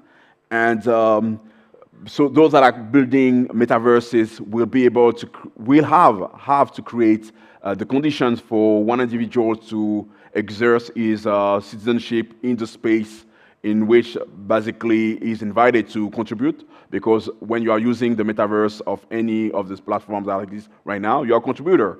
You are helping them to train their model, you are helping them to have more data, you are helping them to actually raise funds because you are a user. And I think one of the most important parts that we have to address is that what is the status of individuals using metaverse right now, and how can we better engage the community, not only in entertainment, with the entertainment mechanism of, for example, play for gain, for example, but okay, participate to a simulation, help Porsche test its new engine in a rally organized in the Nanoverse, and get paid for that, for example, by Porsche, because Porsche spend like maybe 200,000, 1 million euro or USDT or whatever coin it will be used for implementing this simulation, and get rewarded with real money, like people in the marketing, traditional marketing do when you are participating to a product test or something of this kind. I think this is I think this is the future. I think this is where we should be pushing, having industrial, having real business use case, not necessarily related to only fashion, because obviously it's easier for people to understand fashion, that, okay, you will show the dress in the metaverse, and when you show the camera to the shoes, you have the shoes that are in the metaverse. It's fantastic, but I think with the same technology, we can do infinite more things. And but we have to stop following trends. I think we need to dig, to experiment, to fail, because failure is a big part of the progress, and grow all together. So thank you for your attention, and this is the end of my presentation. And if there are questions, I'm very happy to answer. Oh, there are questions.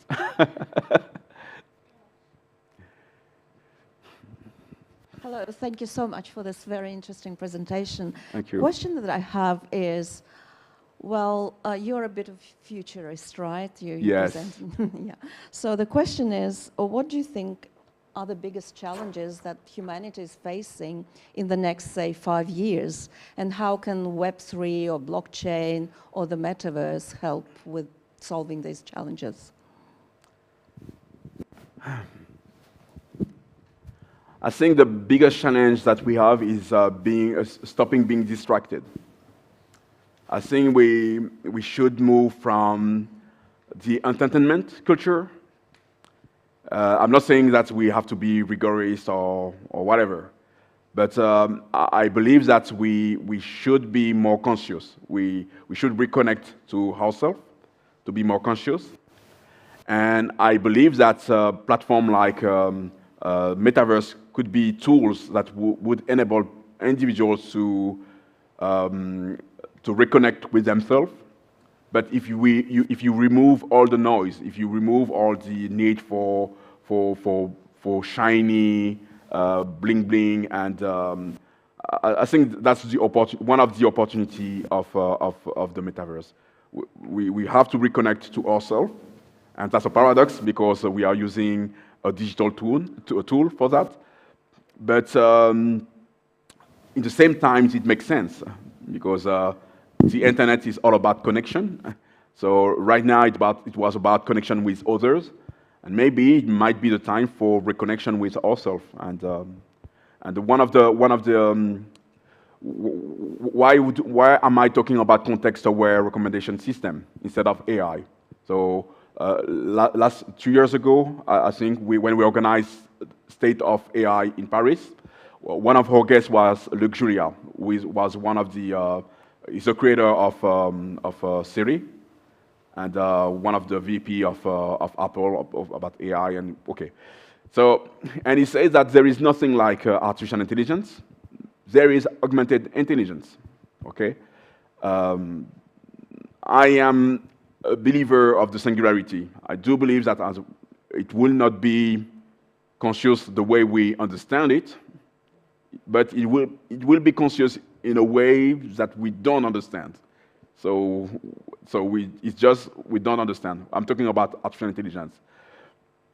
So this tool that is meant to create connections with others in the Web 2 now might be able to reconnect ourselves to ourselves by the use of our digital twin, by a better, a deeper knowledge of who we are, a deeper understanding of our emotions, a better understanding of our emotion state, because now AI is mature enough and has a tool to basically prevent us, for example, being exposed to stressful information at the moment where we are weak, for example. Okay, so for me that's the biggest challenge. And once humans are reconnected to themselves, they can make better decisions because they're not driven by fear, they're not driven by greed, they are driven by more positive emotions. And it sounds strange, but technology can provide that. That's you're welcome.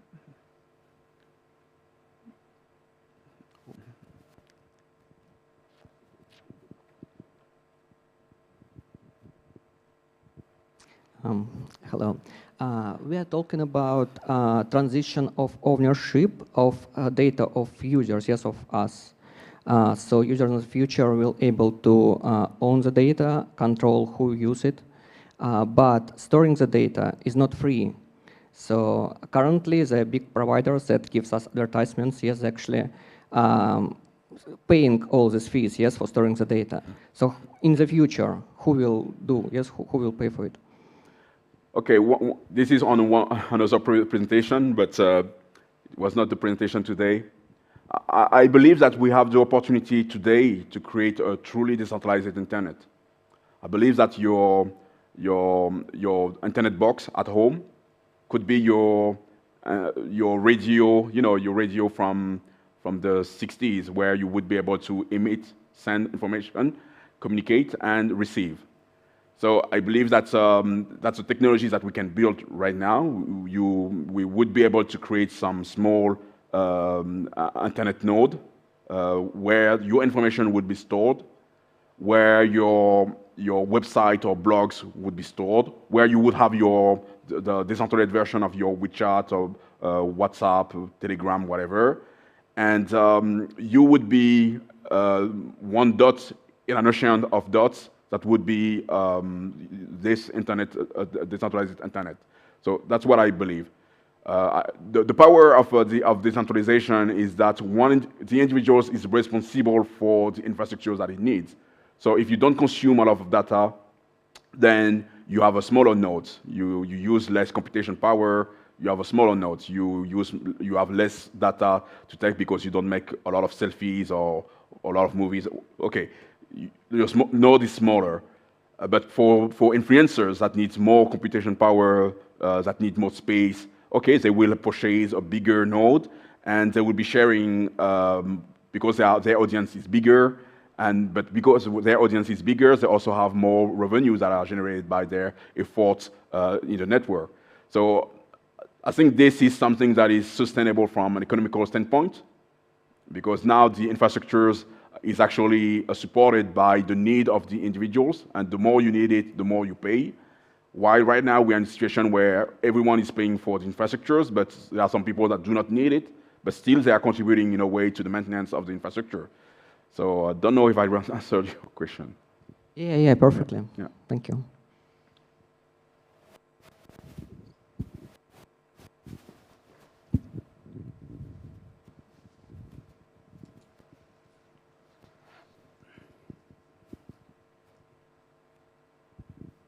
Hi, Kazé. Hi. Just want to say thanks for the whole event, for the whole weekend. Thank you. It's really been amazing, and you. Speaking with people, we've all agreed that you've really executed it really well. I just wanted to have a question about the digital wallet.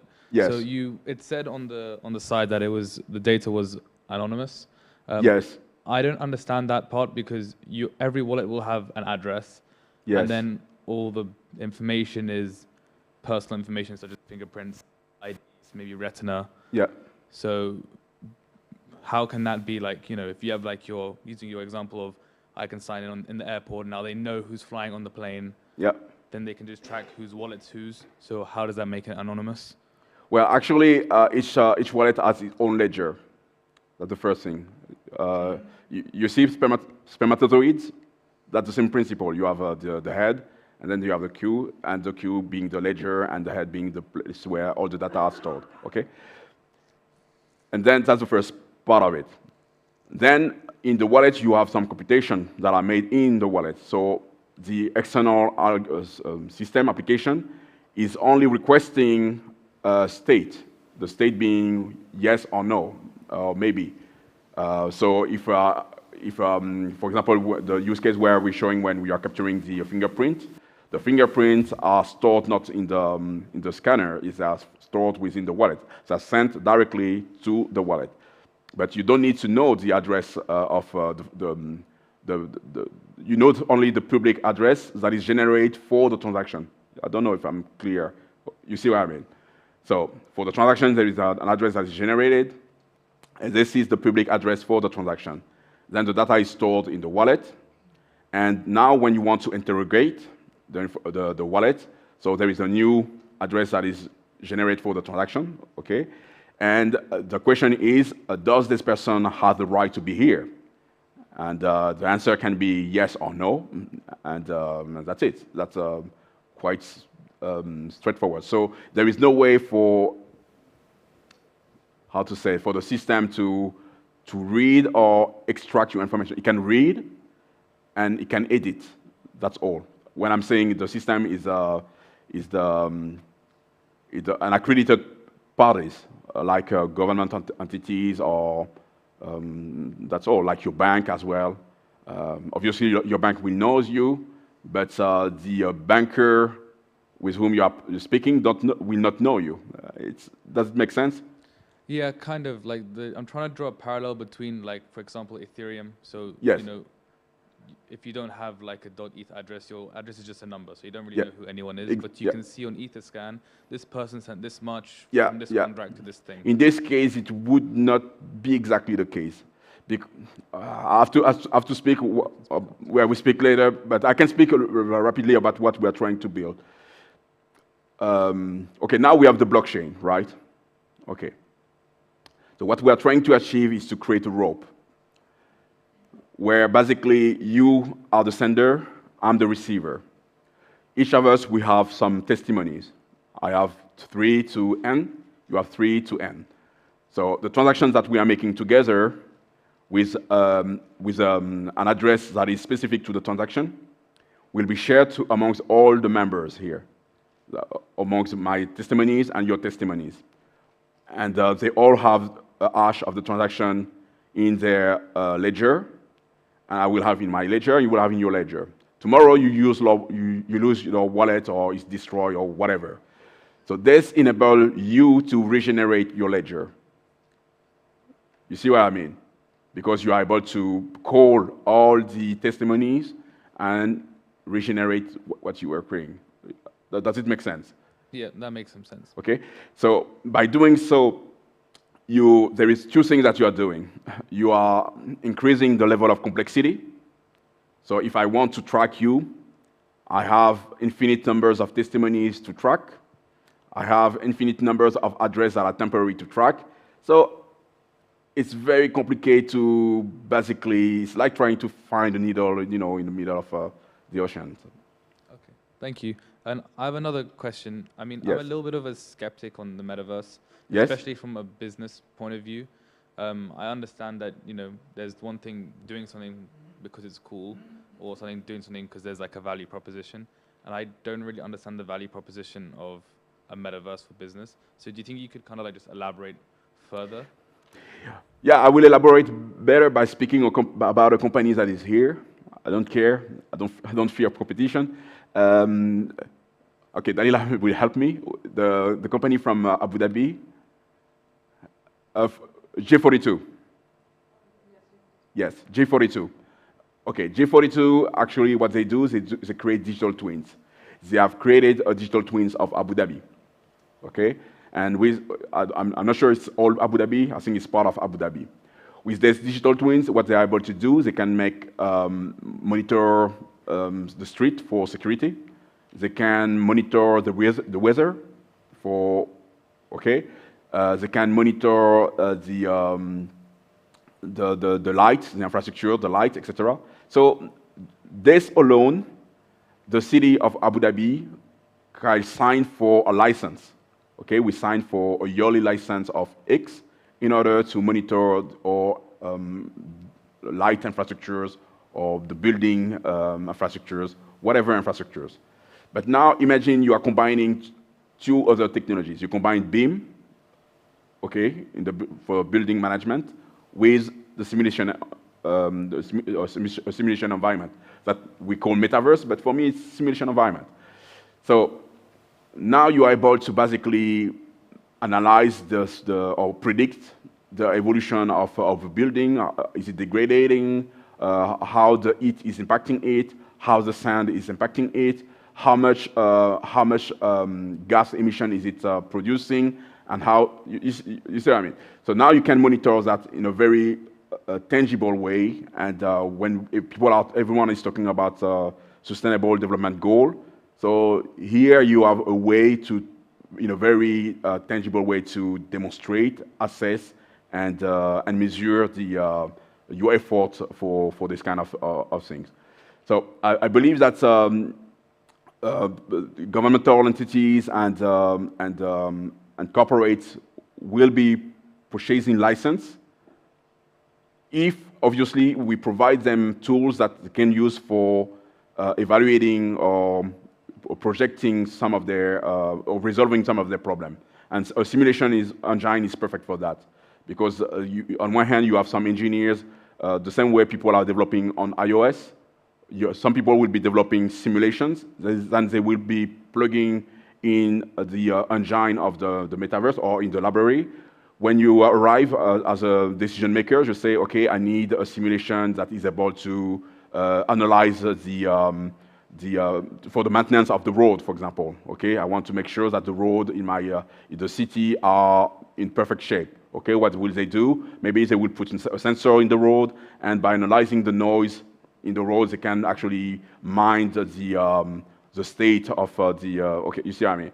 And so that's one way to use it. But I can talk about dozens of use cases that you can.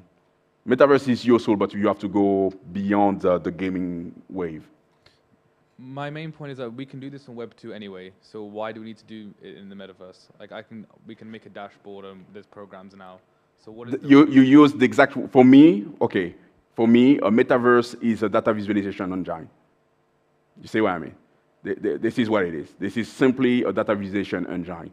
When it comes to a use case that is not related to fashion or gaming, but if it's for decision making, a metaverse is another form of a data visualization engine.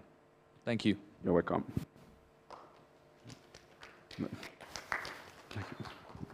Oh, okay. Lunch? No? Okay. No, we wanted to thank you all for coming and for that week. That was wonderful to share all those qualities of conversation with you guys. But Kazé, I mean, is the one who created the event. So we want you to say the last word. Okay. And I mean, your feelings and the more personal feelings about all that. Yeah, and sure. Thank you so much. I will use this microphone.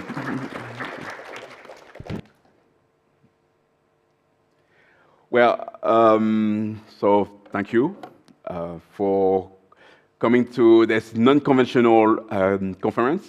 I would say that it's an anti-blockchain conference. We are the opposite of what the community is used to. There is no booth. There is no pitch. There is no. Most of the things that are making the traditional crypto, even startup conference, are not there. But the focus that we wanted to have was let's say the conviction. We wanted to understand what people truly think, because sometimes you are building a product, but the product is not what you believe or what you think, because you have some financial obligation with your investors, and so it makes the whole thing more difficult. So, and we wanted to attract a different kind of audience. We want people that are actually interested in the, let's say, long-term impact of this technology on all of us, on us today, but on our kids as well. And I think this is the right moment to have this kind of discussion, because we have now governments that are using the tools that we have created to constrain their population. We have other countries that are governments that are using it to better educate their population. So it's a moment where, just like before the construction of the wall in Germany, people will have to choose one camp, I would say. And Dubai is the perfect place where organizing this event, because there is this the open mind. You see what I mean? It's a progressive, but traditional in the same time, which is quite paradoxal. It's progressive and conservative in the same time. But they are moving forward. And so the people that are here are contributing to a discussion that we will extend during all the year, because we have decided to organize some podcasts.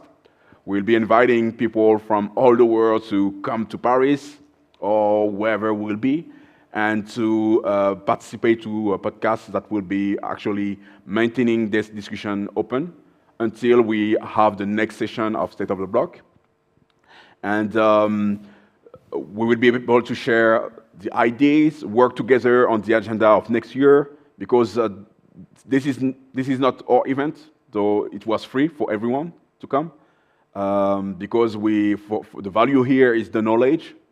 When we publish the report, you will receive the report, because you contributed to its production by your presence and by your support. And finally, I think that, yeah, I said almost everything. I said, yeah. And it was amazing being here. It's a very beautiful place, very peaceful, and it's a space for developing and beautiful ideas. So thank you for TCOM Group for having us here. And hopefully next year we will try to have maybe a little bit more people, but as much attentive as you are. Thank you.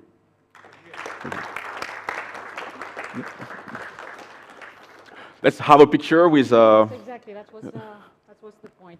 So I'm calling the crew and to join on stage, and then after, everyone that is in the room will come as well. Let's have a beautiful picture.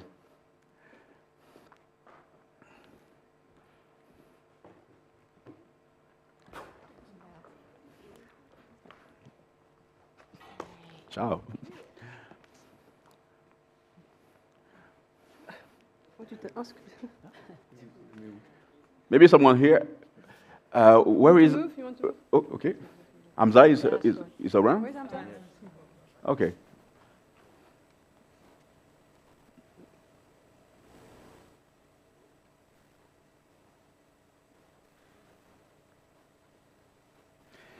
And everyone come. Okay, nothing. Yeah, I was.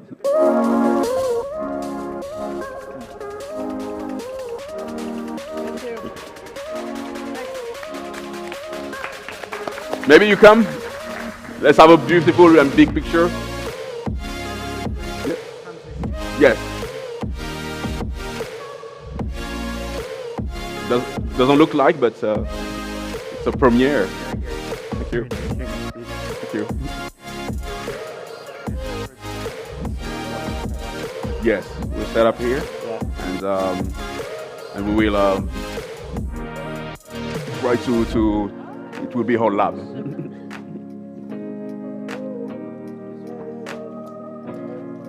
They're here. Come on. William, go. William, go ahead. Come on there. Yeah. il y a des photographes professionnels ici.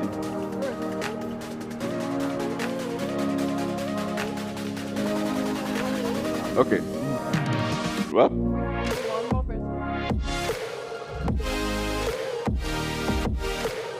Yes, yes, yes. Anura, come on.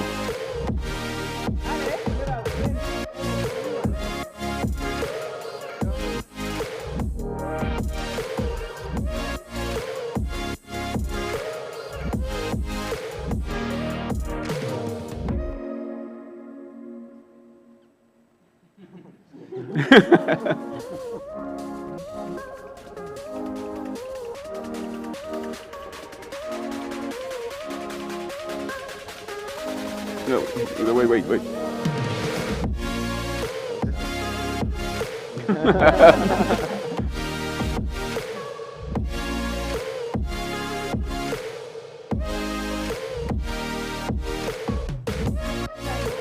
Thank you. Thank you. You're welcome. Yeah.